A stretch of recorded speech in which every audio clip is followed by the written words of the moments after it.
Hello, everyone.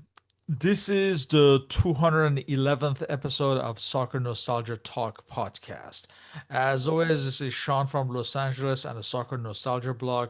For this episode, I interview British historian and Germanophile, Mr. Matthew Dorkings, as we discuss the history of English and German football relations.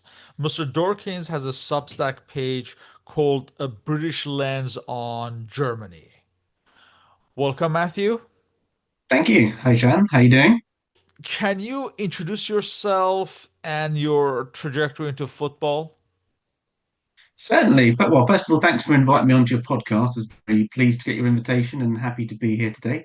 Yes, as you said, my name's Matthew Dawkins. I am an amateur historian, as you say, and a Germanophile, big interest in Anglo-German history. I write a blog on Substack about the topic, as you kindly alluded to, where I look at different German topics in the news or history or cultural topics, and also with a view of how we look at that in Britain.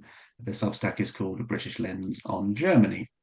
I've written a few pieces on German football and Anglo-German rivalry within that area. I think football is probably one of the biggest manifestations of Anglo-German rivalry in our culture today.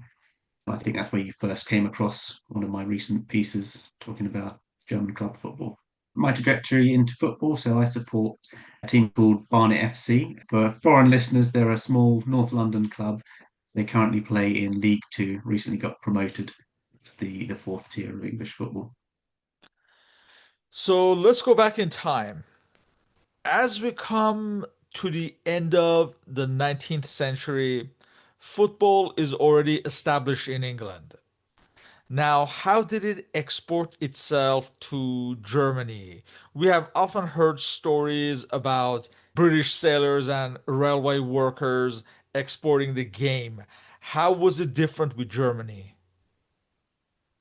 That's a very good question, and it's actually an interesting example of some of the positive connections that and the closeness that existed between Britain and Germany at the time. We tend to think of the late 19th and early 20th centuries as a period of growing animosity between Britain and Germany. Certainly, what we learn in school and the popular narrative. So, this was a period after 1871 when the German lands unified into a single nation under Prussian rule effectively. They were establishing themselves on the imperial stage. They were a vastly growing population. They were becoming an economic powerhouse, and this was naturally a cause for concern amongst many in Britain. But what's often forgotten is there was still a lot of close cultural affinities between both the countries. They still visited each countries a lot. Britain, especially, held Germany in extremely high esteem for its culture and learning, and also vice versa. And the topic of football and its growth in Germany in the late 19th century is actually a good case and a good example of of a particularly English sport or English topic that was becoming more and more popular in Germany at the time. It also speaks to something else that is often forgotten, and that is the presence of a reasonably sizable British population in Germany before the outbreak of World War One, and not large by modern migration standards, but significant nonetheless. You mentioned sailors and merchants that would have brought the game to other countries, and this would have been the case in Germany as well. There were always many British sailors passing through German ports, particularly the northern ports, places like Hamburg and Bremen, Hamburg and Liverpool, two port cities that still have long maintained close cultural ties. But beyond that, there was also many British people that would have travelled to Germany, tourists, and also settled there. Lots of academics would have wanted to go and learn in their universities. German research institutes were considered to be, world class, world leading. So any British academic worth their salt would have been trying to study there.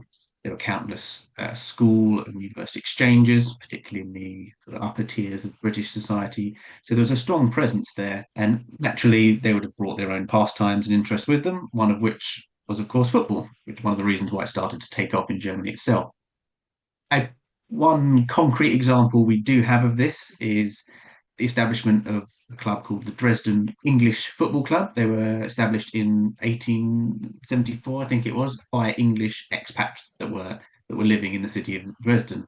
And this is certainly one of the earliest concrete examples of British or English people directly influencing and helping establish the popularity of the sport in Germany itself. Also, not to go off on too much of a tangent, but Dresden is one of those places we tend today to just associate with rather shameful aspect of our history where we bombed it into oblivion in the Second World War, and more recently with far right politics in the city and the surrounding state. But it's easy to forget that that was an extremely popular tourist destination for British travellers, the upper classes and increasingly middle classes in the late 19th century. It was the pearl of the Danube, as they called it, and the establishment of that football club shows just how many English people were present in the area at the time. In these late 19th century and early 20th century years, before the full onset of international football, exposure of football was mainly with the club teams touring. If so, what would have been the direction of travel? It was probably more one way in terms of British or English clubs touring and playing in Germany. And I did manage to find some actual examples of English clubs touring Germany or the German lands to play there. These weren't competitions as we think of them today, like the Champions League or European Cup. This was purely friendlies, exhibition matches. I found an example of Blackburn Rovers, one of the earliest established English football clubs. They toured Germany and Austria in 1899, as did Spurs, Tottenham Hotspur, a few years after that. And as I say, very much exhibition games. The sport was still in its infancy, even in Britain, but especially so in Germany, and largely played by amateurs, gentlemen amateurs. And even if many had the financial means to travel, traveling from Britain to Germany at the time was extremely time consuming. So it wasn't a common occurrence for these things to take place. Certainly more so international games, which we can talk about shortly. I couldn't find any examples of German clubs, not that many would have existed at this point, traveling to Britain to play in the late 19th century, but happy to be corrected if any listeners know differently. In these early years, what can you say about the unofficial, perhaps regional selection teams that face one another? On an international level, I think it's probably interesting. Listeners may be surprised to learn how early international games started, a lot earlier than expected, particularly because the officially recognised dates were obviously a lot later. But there's many examples of English and German national teams playing each other from the late 19th century. One interesting point to modern listeners, especially England fans, is we probably have this view and this feeling that England end up playing Germany in almost every competition. We feel like we've played them more than any other national team. And there's a reason for this. That's because really the two sides have played each other 47 times internationally. And that's more than England has played against any other country, barring Scotland, against whom there was always frequent matches.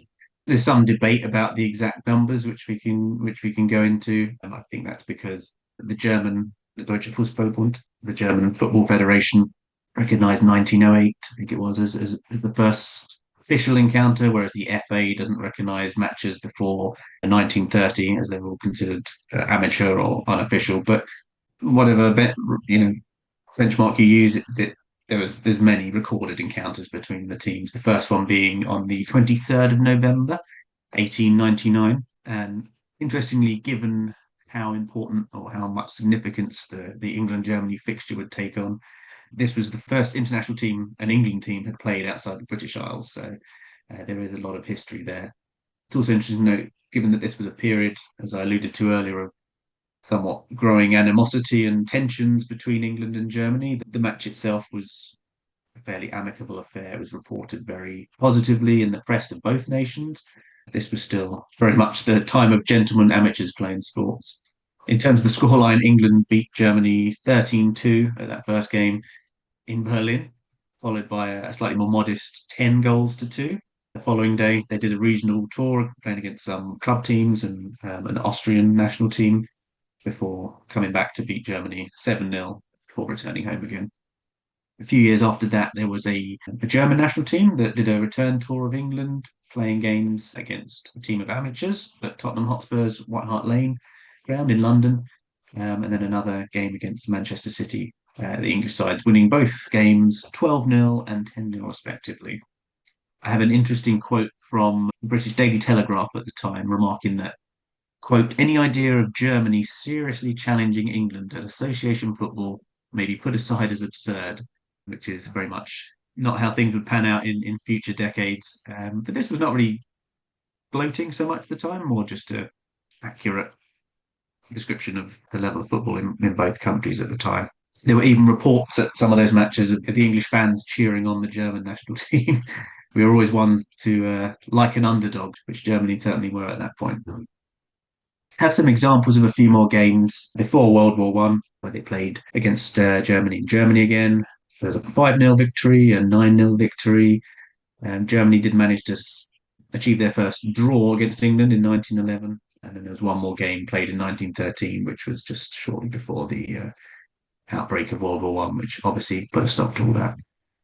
As you said, the First World War limited and or stopped any contact between the nations. In fact, it led to the home nation's departure from FIFA. What can you say about the post First World War era in terms of contact or their lack of between the nations? Obviously, the First World War did stop any sort of international competition, as would be expected, but football did prove important in other ways that's often forgotten today during the First World War. In England, in Britain itself, football clubs, football grounds proved an important recruiting grounds, fertile recruiting grounds for volunteers before conscription was introduced in 1916. A lot of English clubs formed their own fans battalions, they called them, where groups of friends and fans who supported that club could sign up, volunteer to go and fight over in the trenches together. Players from those clubs are also encouraged to join those battalions. And I thought that's an interesting point about how football still played a role vis-a-vis Germany during the time. I think you alluded to or mentioned shortly after the British or the English FA's views on playing Germany shortly afterwards. It was in 1920 British government as well as the FA led calls for Germany to be excluded from FIFA shortly after the war. FIFA refused this, and the FA as well as the Football Associations for Wales and Northern Ireland, Scotland all retracted from FIFA and didn't play in any international competitions till 1924. So the First World War and beyond it itself had a big impact on contact between English and German footballing sides. Stephen Bloomer's story as a prisoner of war during World War One, as well as the Christmas truce match, are part of the narrative of football in this era. What's the lasting legacy of these stories?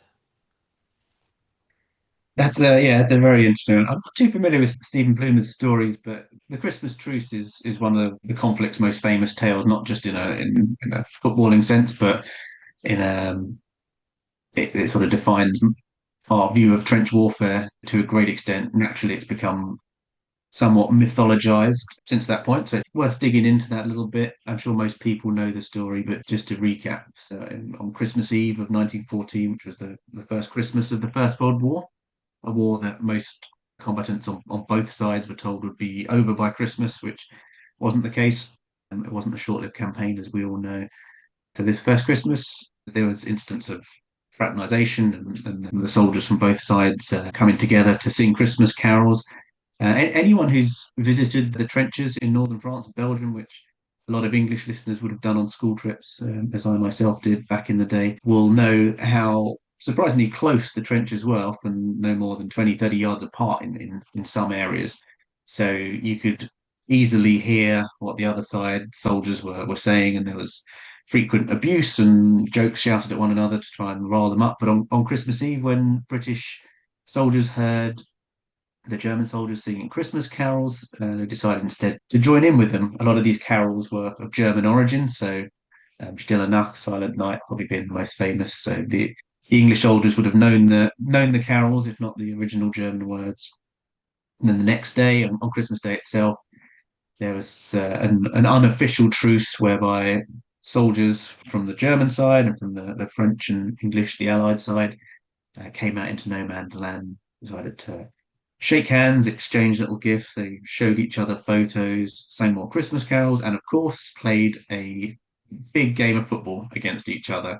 And as evening fell, the men shook hands and returned to their trenches, and the horrible slaughter continued.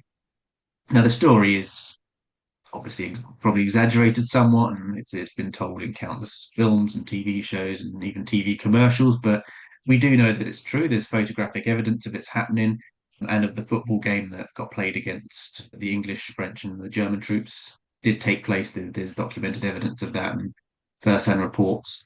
But it's a nice story, a true story, and one that shows the power of football to bring people together in the most truly awful circumstances. And just to briefly touch upon Steven Bloomer, he was a former English player. At the time, he was a manager in Berlin when war broke out, and he was arrested and put in a prisoner camp. I believe there he organized football matches. I mean, there's more to the story, but obviously it's a story worth checking out. Yeah, I'll But have to research that, and it sounds like an interesting topic for a future Substack post. So thanks for the recommendation. are there any records of any players from either side in these early 20th century years and decades to have played in the other's respective leagues? Not really that I could find. This was still very much an age of a gentleman amateur in terms of the sport, particularly in Britain in the late 19th century. But going into the 20th century, it's quite unlikely that players would have been transferred to other clubs as we think of it today. But as said, there was certainly a large population of English and British people in Germany that would have played for local clubs. English Dresden club I mentioned earlier, but also just general clubs that started to emerge in places like Hamburg and Bremen. English sailors would have partook. And there was also an extremely large, well, large by the standards of the day, German population in across Britain, in parts of East London, in the Midlands, and certainly Manchester, Bradford. These places had large German populations. Germans made up the second largest migrant group after the Irish for most of the 19th century, a fact that's often forgotten, as most of those individuals were rather shamelessly repatriated during and after World War One.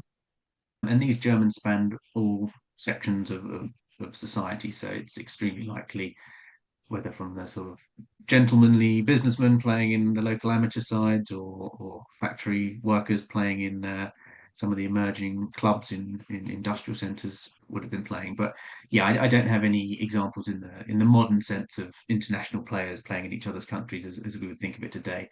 But that did develop after the Second World War, which is something we can talk about.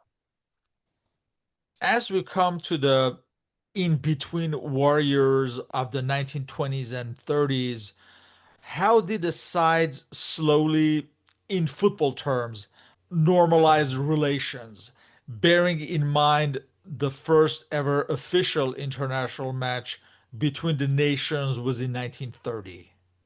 Yeah, interesting point about the first official game that I alluded to earlier. That was the first officially recognised by the English FA, but as we said, there's been many before that. We talked about how the English FA and the other British football governing bodies didn't want Germany brought back into the footballing world, and how they decided to leave FIFA for a few years after that. But like with society more generally, and relations between Britain and Germany normalised remarkably quickly after World War One. This was for a number of reasons. There was, as I said, upper and middle class English people had always had close affinities with Germany and spent a lot of time learning about their culture and learning and politics and language. So it was natural that they would go back to admiring Germany and reading their literature and admiring their art as quickly as possible, but also among, probably for the first time, among the working class elements of British society. After the conflict ended, many British troops were stationed in Germany as part of the British army that occupied a lot of the country after the First World War. From the reports we have, a lot of those were hugely admiring of their host country and got on remarkably well with people and brought those positive stories back. So, yeah, relations normalized pretty quickly, and they did so in football. But it took a surprisingly long time for the two clubs to meet again. Like as you said, 1930 was the first real post-war match between an English and German national side. It was also an interesting point where Germany managed their second draw and the most goals scored against an English side up to that point in a 3-all game. What I find also interesting about that is that remains the only game an English side played against a German side during the Weimar era. So this was the period of German democracy since from the end of the war, from 1919 till the Nazis took power in 1933. And it's interesting to note that, as we will talk about shortly, the British authorities were happy to organise games against the Nazi German regime. It's somewhat regrettable and perhaps reflects British attitudes at the time of being somewhat dismissive and viewing the Weimar government as a bit of a irrelevance, whilst being slightly more interested in and accommodating to the Nazi regime as that emerged. As we come to the mid to late 1930s, as you mentioned, the rise of Nazism affected football as well. There is the match in 1935 at White Hart Lane that was controversial at the time, and then the infamous match at Berlin in 1938, the match with the Nazi salute, which ran parallel with Aston Villa touring there at the same time. So, how significant were the events at a time when war appeared to be a real possibility? Yeah, by this point, there was no real attempt to keep politics out of sport as it had been in earlier decades. Certainly for the Nazi regime, these sort of matches and events were little more than propaganda pieces, a chance to promote their regime internationally and gain international recognition and prestige in amongst the international community. That first match you mentioned that took place in December 1935 at White Hart Lane, this certainly presented such opportunities for the German regime. The match took place at all with so little dissent from the English was a feather in the Nazis' cap. I should point out that there was a lot of protests from trade union Congress, British trade union movement at the time that against the Nazi regime and their treatment of socialists and trade unions in Germany. So they held big protests around the game.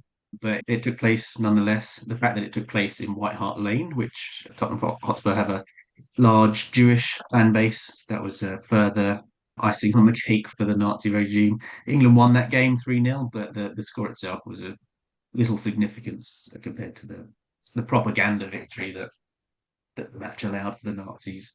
I've got an interesting quote from the Telegraph that was published the following day, the article titled Honour to Nazi Footballers. And they actually give a firm rebuke for the trades union Congress for protesting, which might not be that surprising given the Telegraph's politics. And the article details the toast given to Hitler by the head of the FA, Charles Clegg, at a dinner for the visiting players. And he went so far as to apologise to the Germans for any negativity they might have encountered during the game whilst visiting, condemning the trade union Congress for interfering. So perhaps forgetting the organisation's own stance against the Germans earlier in the 1920s when they decided to boycott. And the article also went on to give Hitler an honourable mention and talk about the wonderful behaviour of the Nazi guests and talks about the hosts hosting the Nazi visitors and giving the Nazi salute. So not the first or the certainly not the last time that the FA, like most governing bodies, have crowned itself in glory. That next match you mentioned in 1938 was even more controversial. By this point, I think most people in Britain feared that war was inevitable between the two countries. So interesting that the event still took place. It officially stands as the best attended match between England and Germany, with an alleged 105,000 fans at the Berlin Olympiastadion. Would take those figures with a pinch of salt, given that they're given by the Nazi regime itself. But nevertheless, shows how popular the fixture had become by this point. Once again, England won that game, but again, it was a propaganda victory for Germany, particularly as against the wishes of all the English players, they were forced to do a Nazi salute during the national anthem of Germany as a sign of respect towards their hosts, and this was something very much encouraged by the FA. So rather shameful. I think the ambassador in Berlin forced them to do so, or something like that, if I'm not mistaken. Yeah, I forget who exactly forced them, but it was very much against the wishes of the players themselves.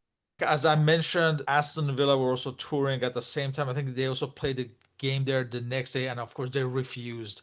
I imagine they were not on because it was just a club team. Maybe they were not under pressure from Yeah, higher ups to do so. less official pressure. Yeah.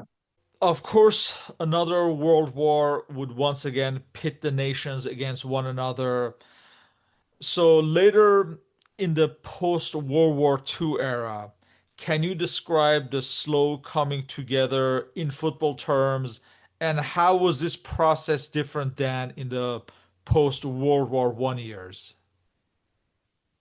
I think the main difference would be that most people in Britain were quite keen and quite happy and quite quick to forgive Germany after the First World War and normalise relations as quickly as possible, both politically, economically, diplomatically, and in sporting terms, and play against German teams and German clubs again.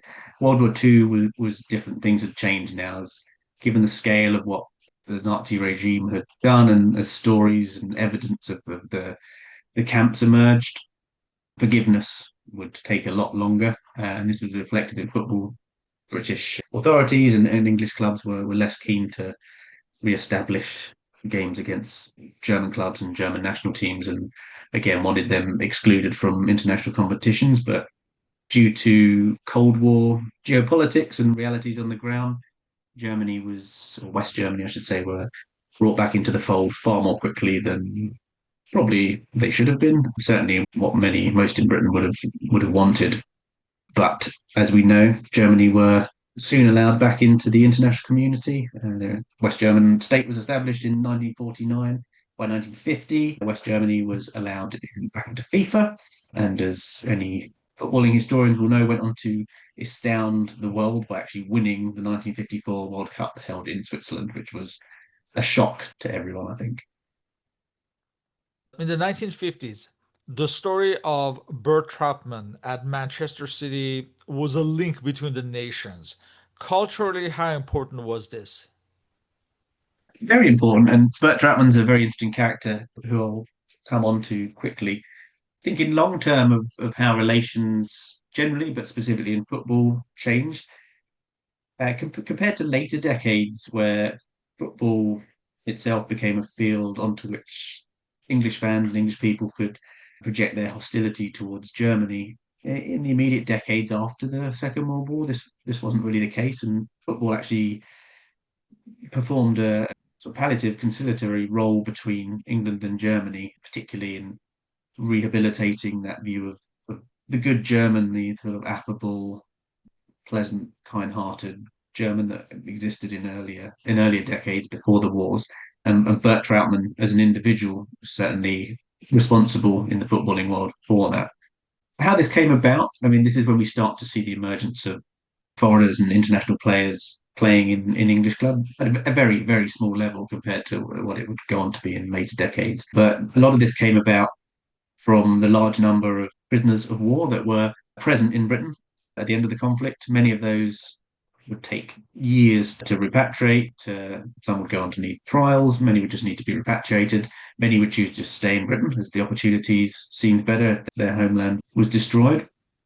And one of these players was a young individual called Alex Eisenträger. He was a young German soldier captured by Britain in the Netherlands at the end of the war, who spent the remaining months as a prisoner at a camp in Kent. And like many others, he decided to stay on and work in the local community for some time, playing with some of the local amateur clubs.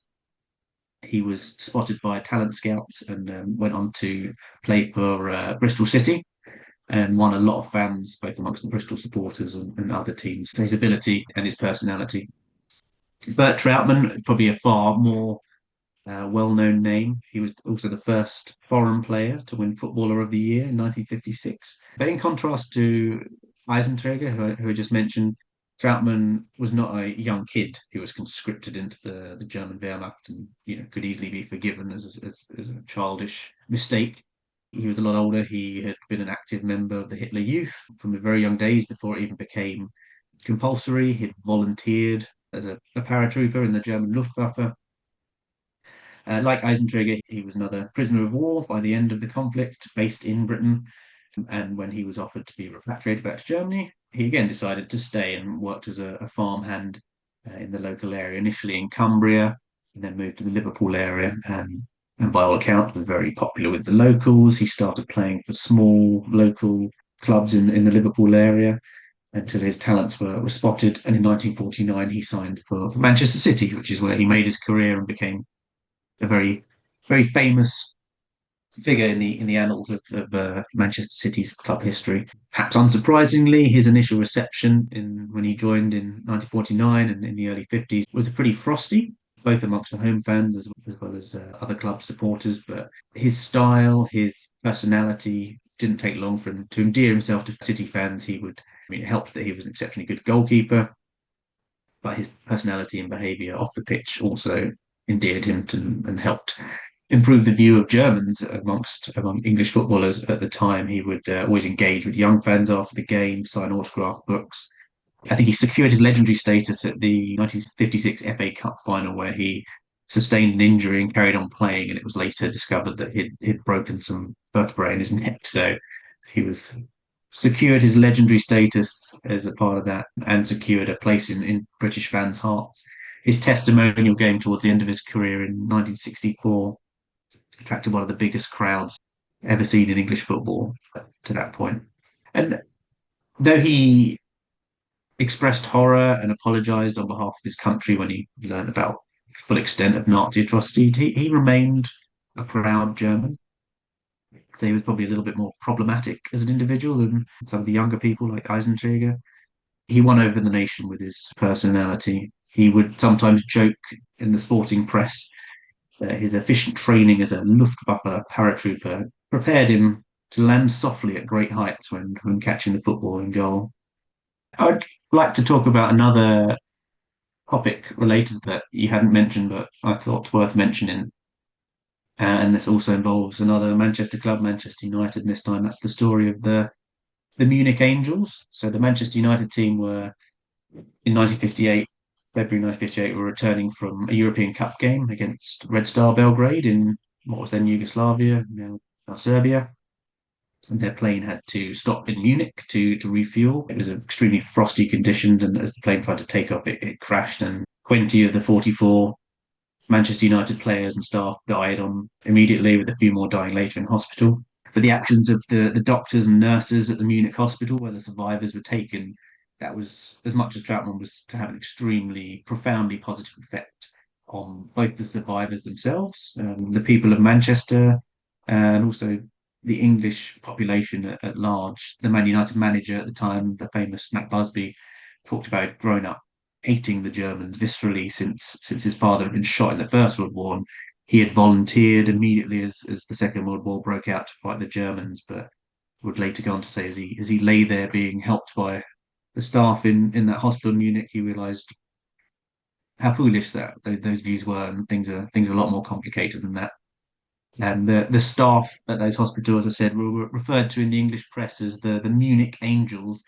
They were invited to visit Manchester and attend a game at Old Trafford a couple of years after that. They were greeted by huge cheering crowds at the stadium and also at the airport when they arrived. And there's an interesting individual. So there's one of the staff at the hospital, one of the senior doctors, was a man called Professor Georg Mauer, who was honoured by the British, received a CBE. And I think he's probably the only individual that received an Iron Cross from Hitler and a CBE from Queen Elizabeth.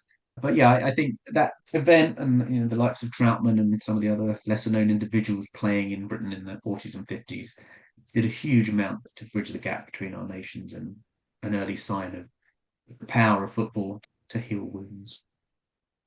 As we come to the decade of the 1960s, West Germany is becoming a world power internationally. And as you mentioned, they had won the World Cup in 1954, but they would grow stronger with the establishment of the Bundesliga in 1963 and the emergence of a new generation mixed with the old. We have the Beckenbauers and the Uwe Ziller as the older heads.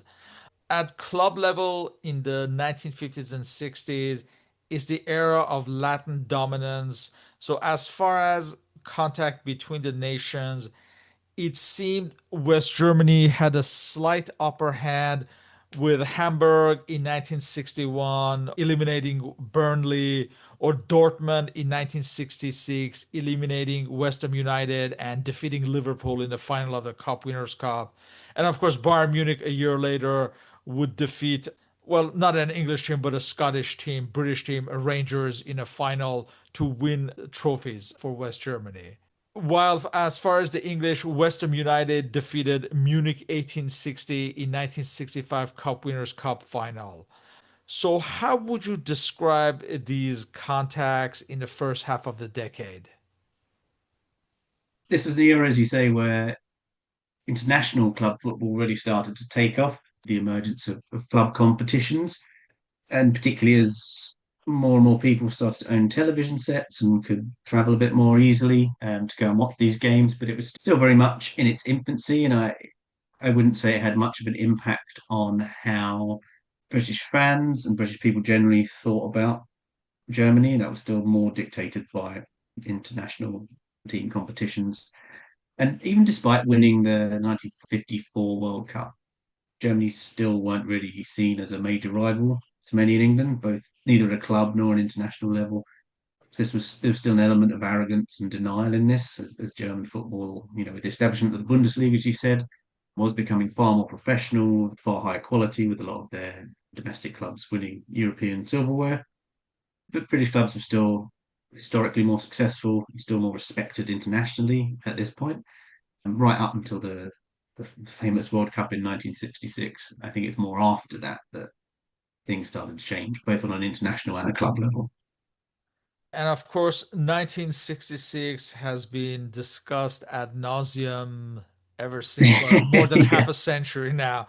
Even as an English fan, it starts to get tiresome. But it had different meanings for each side. I mean, for the English, it's the date of their greatest triumph, while for the West Germans, there's a sense of injustice regarding the controversial third goal.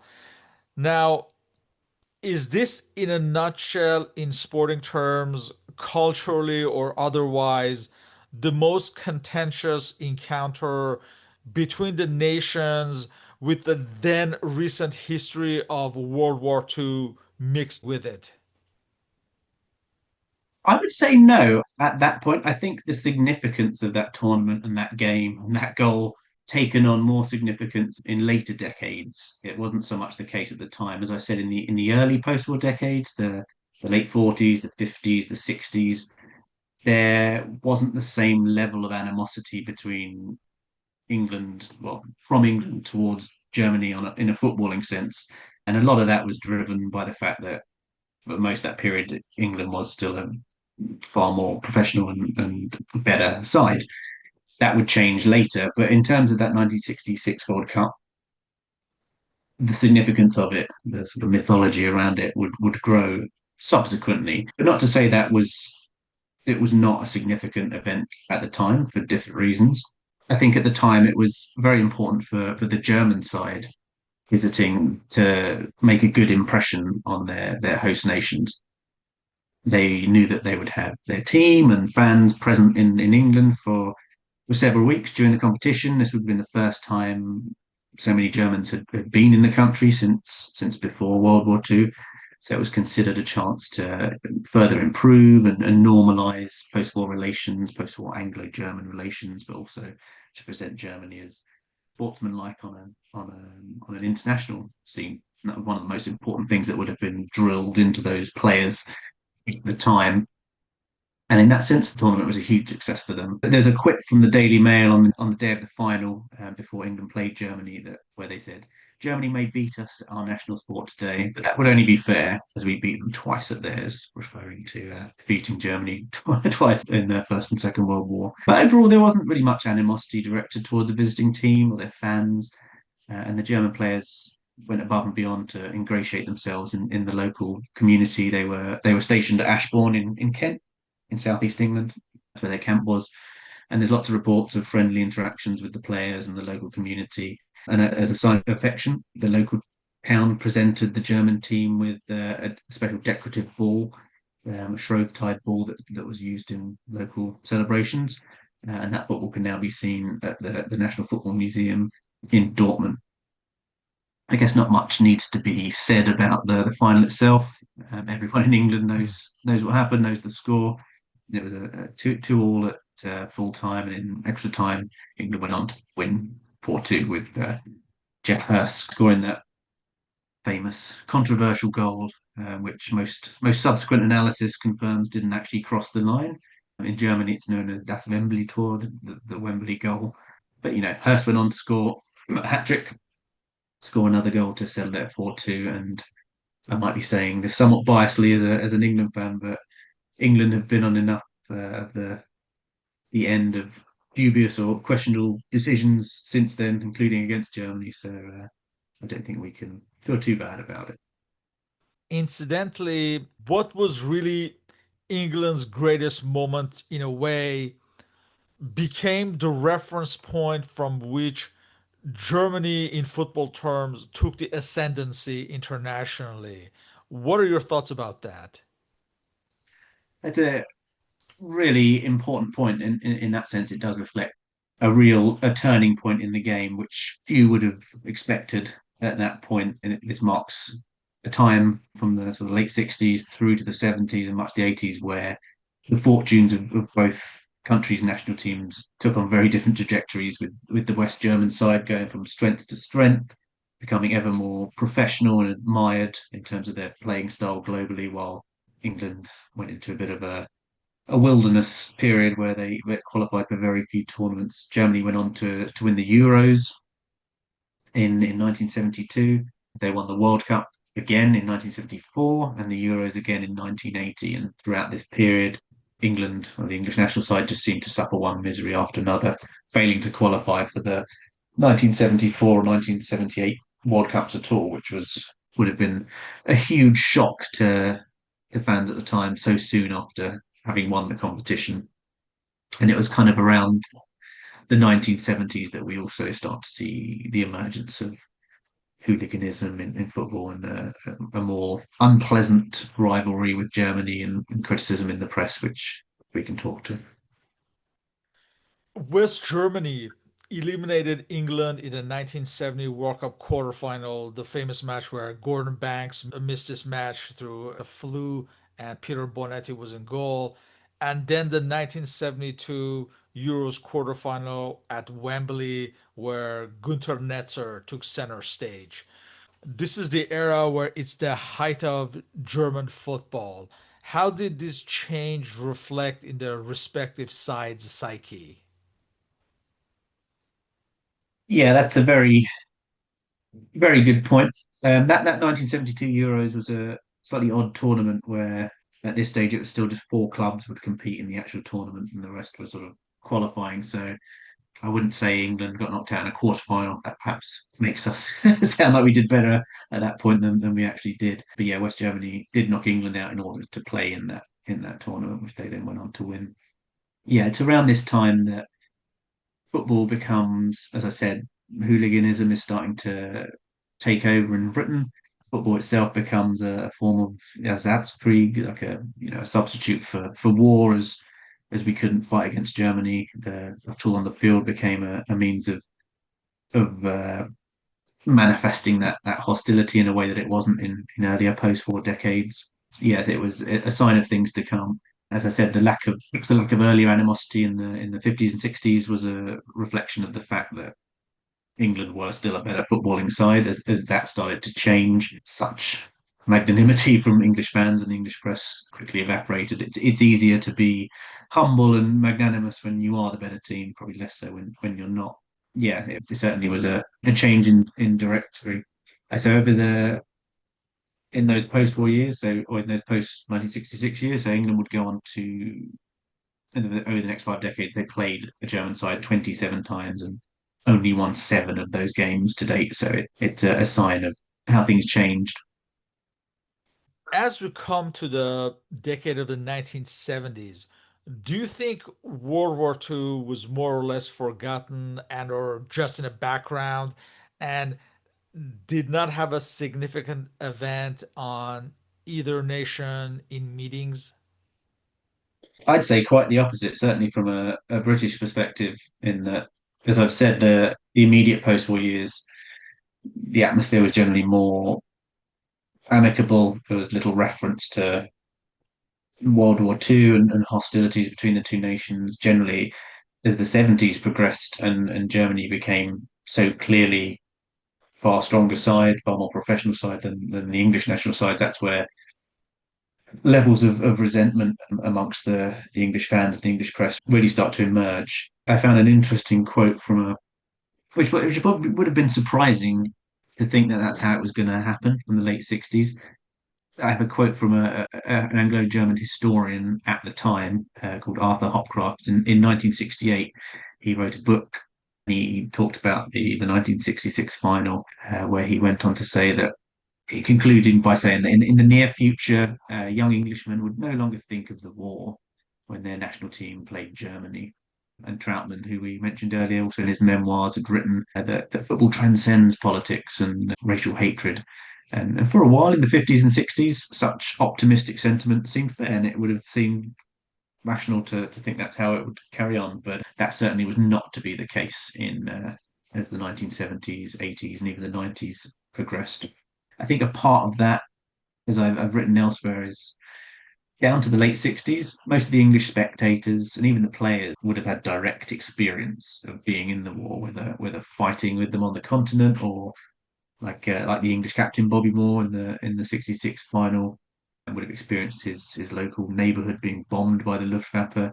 So certainly these people would have held grudges and perhaps been a little bit suspicious toward Germany, but more significantly, they understood the horrors of war, would have been less flippant about trying to stoke tensions and animosity between the nations, and more concerned with building bridges. As we get to the 70s and 80s and 90s, the war becomes a more distant memory itself and becomes something to project onto the footballing field. In terms of clubs, it seemed like this is when the English clubs take over into the 1980s. As apart from Bayern Munich in 1975 when they defeated Leeds United in the final of the Champions Cup, the English started dominance with Liverpool defeating Borussia Mönchengladbach in the 1973 UEFA Cup final, followed by the 1977 Champions Cup final, and also the following year in the 1978 semi-final, they also defeated Mönchengladbach. Liverpool also eliminated Bayern Munich in 1981, and Bayern Munich will also be defeated by Aston Villa in the 1982 final and would be eliminated by Tottenham in the 1983-84 UEFA Cup and then by Everton in the 1985 Cup Winners' Cup. Also, Nottingham Forest would eliminate Köln on their way to winning the 1979 Champions Cup final. And of course, they would win the 1980 Champions Cup final by defeating SV Hamburg. So, how was this dominance viewed from either side? I think at the time and even now for a lot of fans, club football in England and Germany is more important than trumps national games for many. And in a sense, the rivalries are more bitter between clubs within their own countries. So beating a foreign club in a European competition is often of less significance for who you've beaten, rather than it's the bragging rights that you can have against other clubs and other fans in your own country. So you mentioned Nottingham Forest, and they still today fondly remember their glory days on the European stage in the 1980s. But I can't really think of any reference to them boasting about defeating certain German clubs or clubs from other countries. It's more the bragging rights they have against local rivals within England. And on the topic, I suppose, of international club football in the 70s and 80s and 90s, this was a dark time for the English game. We mentioned the poor performances of the national team, who'd failed to qualify for numerous tournaments throughout the 70s and 80s. Things had started to improve towards the end of the 80s, but this was when we really see the emergence of football hooliganism, or what was often called on the continent the English disease. You mentioned the successes of those various English clubs against German clubs in various European tournaments, but what is often forgotten is that there wouldn't have been any English fans there to look at to view most of those games because they were banned from international competition or from attending international competition for their clubs for most of the 1980s. Violence amongst football fans isn't unique to England. Should be said. You know, it's stained many countries' records at the club and international level. You've only got to think of Russian fans in recent tournaments in the 2016, 2018 Euros and World Cup, and the levels of violence that were seen there. Although probably not the worst thing they'll be remembered for at this point in history. As well, I would say one positive might be that English football hooliganism hasn't ever been as influenced and infiltrated by far right politics as it has in many other countries. If anything can positive can be said about it, it's sort of stereotypical of England that the English sometimes that it's little beyond the desire to drink and fight. But what is particularly unique and unpleasantly unique is the duration and the frequency with which English hooliganism has occurred, and although it's been stamped out to a great extent now, it's still going on. And I said it started to come about in the 1970s, really, where we saw the emergence of that. It's probably no coincidence that was a time of great economic turmoil in England. Many English observers would have seen felt a lot of bitterness and animosity towards Germany at the fact that we'd won the war and saved Europe, and it was Germany that seemed to be growing economically and dominating the world, and certainly Europe, but dominating economically, of growing geopolitical significance vis-a-vis, America, Russia, and the Cold War. And there was a lot of bitterness amongst the English press, and this manifested itself in football. Internationally, though, Germany generally seemed to have the upper hand in the 70s, 80s, and even 90s. Yeah, So, how do you explain this contrast between club and international game?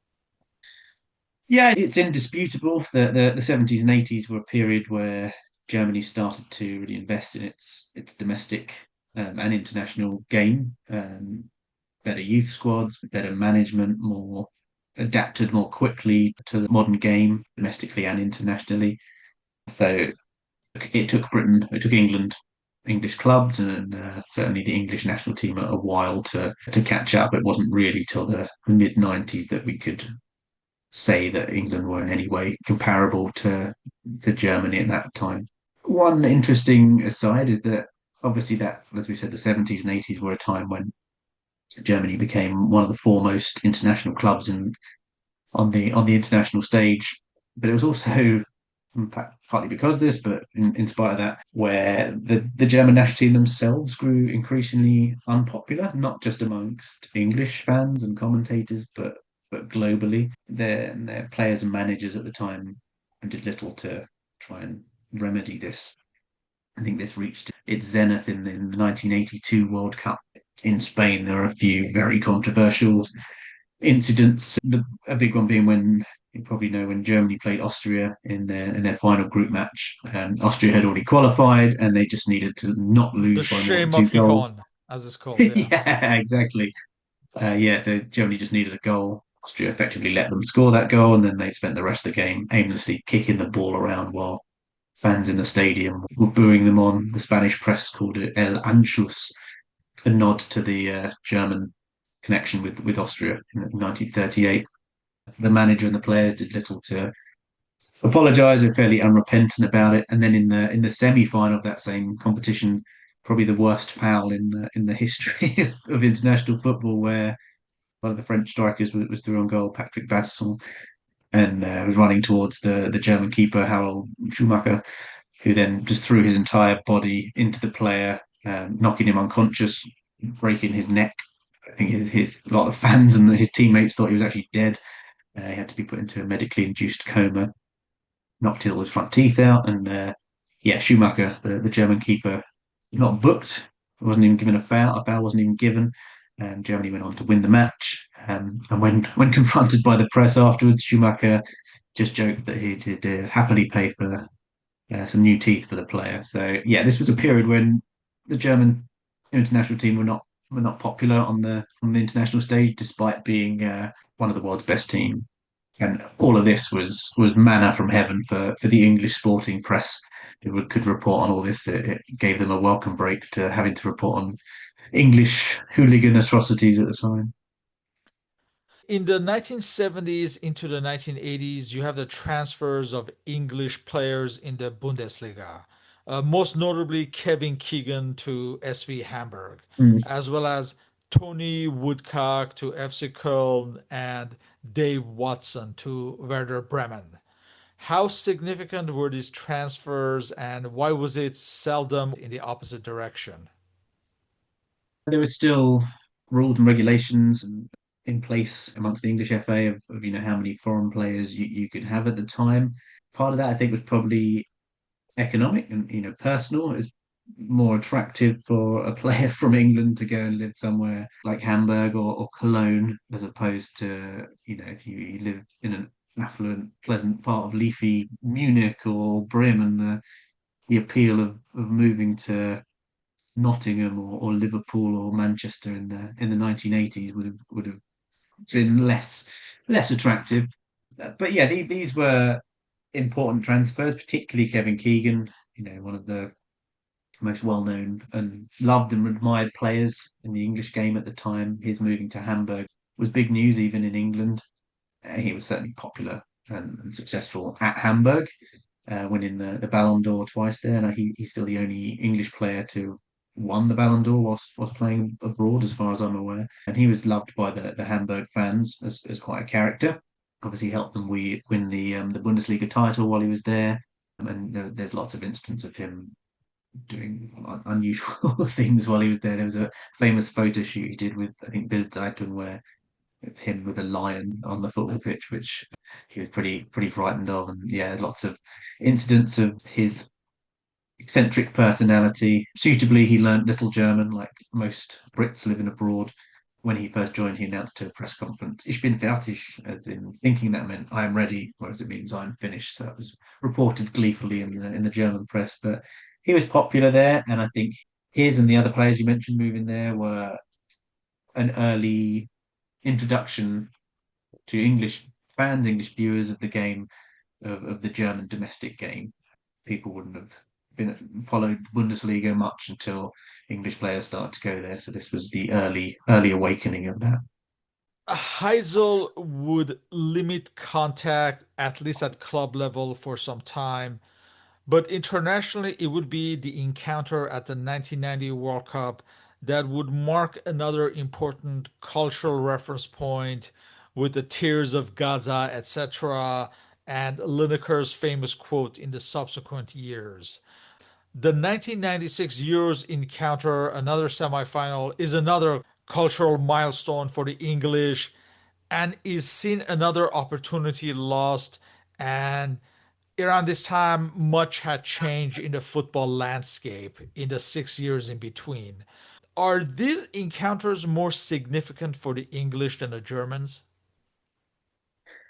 Definitely for the English. Uh, that 1990 World Cup is interesting in that England had the unique position amongst any of the other participants that it was still the only team going into the tournament whose clubs were, well, whose fans of whose clubs were still banned from visiting Europe. It was important in other ways, like you say, it was perhaps the start of a new age in English football where things started to improve. The game got a bit more professional. That semi-final against Germany is certainly more significant and drilled into English minds than it would be for Germany. It was the first penalty shootout in which England were involved. Again, it was against Germany. It set the familiar pattern of expectation and heartbreak for decades to come, really, still going on today. But yeah, less so for Germany. They few Germans would remember that match as they went on to win the final in that tournament. And yeah, I always think it's funny when I used to live in Germany and talk to German friends about some of what we consider these historic encounters. Few of them would have any real knowledge or recollection of that. It's not the less important to them than the games they went on to win. Euro '96, on a personal level, that's an important one in my mind. It's the first real international tournament I remember in which England played as a kid. I remember the '94 World Cup in the USA, but that, of course, was a tournament in which England had failed to qualify. Yeah, Euro '96, there was real buzz in the air in England at the time, even which I even remember as a 9 or 10 year old kid. I think I was at that point, maybe forget. And that was where the famous Three Lions song first emerged, which is still sung to this day relentlessly. A depressing aside to that of the 30 years of hurt. Next year's World Cup will be 30 years from when that song came out. So we've got 60 years of hurt from the 1966 World Cup, and also makes me start to feel my age. I'd say the Euro '96 competition was important as well, as it's also probably the peak or trough, however you want to look at it, of animosity towards Germany in the tabloid press. There was a lot of that. So Piers Morgan, lovely Piers Morgan, who was editor of the Daily Mirror at the time, organised a range of stunts directed at the German national team. He would send his reporters to infiltrate the German camp and put British flags on the German sun lounges by the pool. Very petty stuff. But it was that headlines before the semi final in which England played Germany in the semi final, where the Daily Mirror did the famous or the infamous headline of "For you, Fritz, the '96 championship is over. Achtung!" with crudely photoshopped pictures of Gaza and Stuart Pearce wearing World War II helmets. It's probably my earliest personal memory of Germanophobia in my own life. Obviously, the game itself, we was a set a familiar pattern for me of what to expect from watching England internationally. You know, a lot of expectation, the feeling that we should have won, followed by heartbreak and disappointment. It was a memorable tournament. I have to say, I know again, probably a bit biased, but I know we always feel hard done by when we get knocked out of tournaments, but that was one we felt like we should have won. That and the Euro 2020 final. There must be a special mention for Jurgen Klinsmann's season at Tottenham, 1994-95 season, that is discussed to this day. What was the significance of that for both sides? Yeah, Klinsmann is one of the first Germans or I suppose foreign players I remember from my own youth. He was a very popular individual. His famous running slide celebration was something we'd all do when playing football on the school fields at our lunch break, despite also often being credited with bringing diving or, foul play into the English game. He still remains a popular figure. He's still frequently on one of the pundits and commentators on football on British TV today. And yeah, again, he's another individual who probably did a lot to popularize an image of Germans and Germany to British audiences. As English clubs returned to European club competitions in the 1990s, and the Bosman ruling taking effect in the latter half of the decade, the English clubs stormed back again. Dortmund's elimination of Manchester United in 1997 Champions League is perhaps the most notable German win. But for the English, you have Leeds United's victory over Stuttgart in 1992, Norwich City eliminating Bayern Munich in the UEFA Cup in 1993-94 season. That's often referenced as an underdog defeating a stronger team. There's also Chelsea winning the 1998 Cup Winners' Cup final against Stuttgart. Of course, the 1999 Champions League final, the coming from behind victory of Manchester United over Bayern Munich is another landmark. Was it really the Bosman ruling that had changed the tide, at least financially? Yeah, I'd probably explain what that is, as I hadn't heard that term. I had to look it up. So that was a ruling, I think, in 1995 that basically allowed players from European Union member states to play in each other's domestic leagues without being considered foreign players. Yeah, this certainly accelerated or facilitated and accelerated players moving between clubs internationally within Europe. And it was the same time we see the rise of, or the emergence of the Premier League, as opposed to formerly known as Division One as a separate league. So I think that was important. It's certainly the start of the Premier League, becoming what it is today, the preeminent domestic football league that across the globe. But probably as important as that ruling was the fact that it started being shown, all the games started being shown on Sky Sports. It became more Americanized in many ways as a TV event to try and reach a wider audience than just focused on local fans and live in-ground viewing. So I think that changed in terms of TV rights and the scope and the breadth of the audience that the games could reach.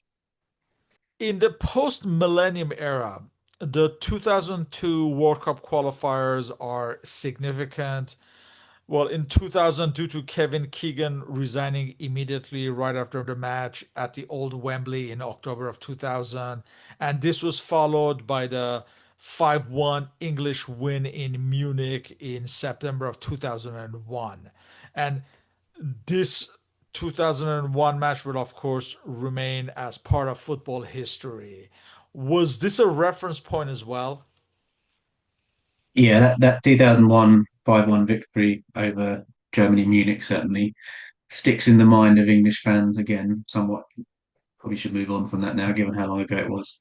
The October 2000 game, the last game at Wembley Stadium you mentioned, where fittingly it was against Germany, and fittingly and symbolically we lost 1-0 in a dull, rainy game. And as you said, manager Kevin Keegan, who has his own links to Anglo-German football history, immediately resigned after that. And there was also the unpleasant scenes during that game of all the English fans booing during the German national anthem and singing xenophobic songs. It was had become less not just embarrassing, but become a bit pathetic by that point, that how we were still clinging on to the past. But yeah, England didn't have to wait too long for vengeance. As you say, there was the famous victory, the 5-1 victory over Germany in Munich. I remember I was a teenager at the time working a shift in my local supermarket, and the game was being played over the loudspeakers, and we'd nip into the break room to keep watching it. It was huge news at the time, and people would buy T-shirts with 5-1, all that sort of very lack of humility that we like to think isn't very British, but in fact is. But again, as you mentioned, how much is that significant to English people? Yeah, to Germans, no, it's not something they would remember.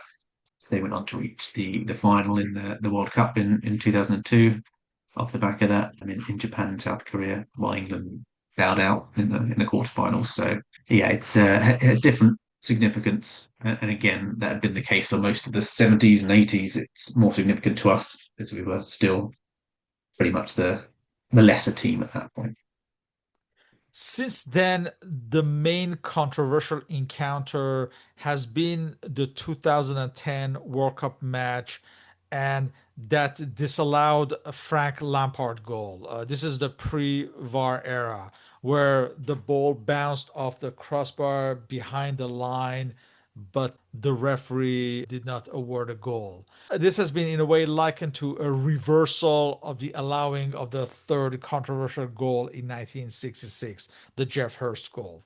How does this controversy stand up against all the others? Yeah, it's a particularly ruling one because even at the time, I know it's pre VAR, but how anyone could see that wasn't a goal. It was a pretty dire tournament, really, for Britain. It was sort of the tail end of what we call our golden generation of world class players in that squad in the 2000s, the likes of Beckham and Lampard and Gerrard, Scholes, and others, and Rooney emerging towards the end of that period or the middle of that period. And it was a generation that perennially didn't meet expectations, probably as a result of the amount of pressure that the nation and big press put upon them. And that 2010 World Cup, where again expectations were high, England performed abysmally in all three group games, just about scraping through, and then get to the last 16 and play Germany. And yeah, that goal was from Lampard. Obviously, should have been allowed, but they still went on to comfortably annihilate us 4-1, which is still England's worst defeat within an international competition. So, yeah, as much as that 5-1 victory is remembered. So is that 4-1 victory. Maybe justice for the Jeff Hurst 1966 goal. I remember watching that 2010 game at a friend's apartment, and he had some German friends around. And typically Germanic fashion, there was very little gloating or cheering when they won, just very much business done. I remember one stepping up to leaving saying, "Nice to meet you, and sorry about the result," which I thought was a perfect example of polite German behaviour. Looking on balance, is much of the rivalry due to the socio-political elements linked to the two world wars? And in which decade do you think was the rivalry most intense? I think we've delved into how that rivalry didn't really manifest itself until quite a few decades afterwards. I mean, I would say that the much of the British mindset, even today, is still linked to our history and the fact we won two world wars. It shapes our outlook, probably unhealthily so, and this manifests itself in football increasingly so, and sometimes violently, particularly when it came to clashes against Germany. I don't think that's really the case anymore, thankfully. Certainly not for people of my generation, and certainly not for generations ahead of me. So I think it's positive. I suppose you asked at which decade was it at its worst. I'd say probably the late 80s through to the 90s, early 2000s, where you see a lot of that constant referencing to the two world wars in the footballing press whenever England and Germany played. That's died down now, even though some of the tabloid press will still try and rile it up around games. It's more doesn't really exist amongst most fans now. That its animosity has died somewhat. So, is 1966 the ground zero of all football controversies between the nations? I think it remains a reference point to England that it was the only time we won the World Cup, and still harked back to the goal itself, the controversial goal. Probably for obvious reasons, is less remembered in England and less harked back to it than it would be in Germany. But I think generally speaking, it's long enough ago now that people perhaps are finally moving on and concentrating instead on what we've the past 10 years, really, certainly since the 2018 World Cup, where it's actually England that's been the better team, and probably a question for future historians, but one could ask how interlinked the fact that there's less animosity between, or certainly from English fans towards German football clubs now, as a result of the fact that for the past few tournaments we've actually been the better side, which is an anomaly compared to the previous 3 or 4 decades. And to circle back to the Bozeman ruling, do you think this rivalry still exists to a certain extent?